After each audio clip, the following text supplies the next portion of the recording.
I believe we've become too fragile. Our expectations around comfort, our expectations around what's acceptable, they've become too small. Diamonds are created through environments that are pretty uncomfortable.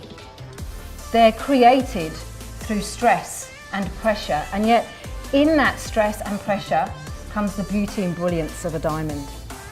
And that's what Anti-Fragile is all about. She was so engaging. One of the things that I loved about her presentation was she took us on a journey about really understanding, what makes good leadership and what creates great cultures as a result of thriving leaders. Complex human systems like us, we need challenge. We need stress because that's how we grow and that's how we learn and that's how we get stronger.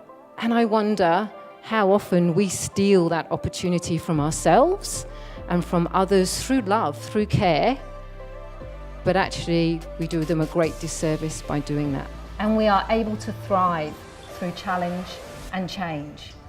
And let's be honest, we know that there's plenty of challenge and change and volatility and uncertainty in our work environments. We're hearing a lot about how change is burning people out, and yet actually what research suggests is that it's not the pace of change that's burning people out, but the way in which change is done.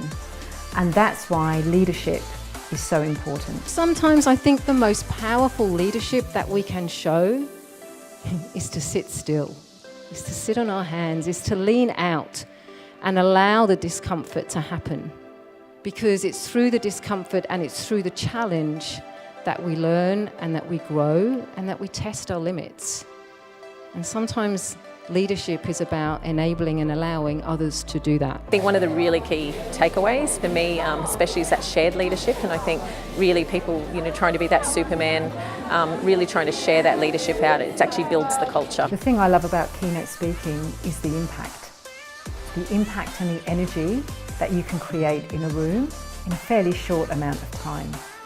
So I love seeing people engage with new ideas and then taking them on a journey to understand how they can use those ideas in their lives, and going out of the room knowing what they can do differently and knowing what impact it will have. And that's really exciting. When we look at the neuroscience of it, what our brains want to do is keep us safe. And sometimes that means we play small and we don't take the risk and we move away from challenge.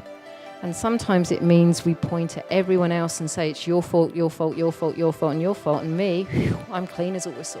Dr. Paige, I want to call her. She's fantastic. I think we all learnt something today. As an individual, I'm the senior leader of the organisation. I think there's some great learnings. What could you do to do that little dance of leadership? Maybe it's just a little tap out to begin with, but then maybe it'll get bigger and you'll be out there for longer. Back in, out, you'll be doing a tango before you know it.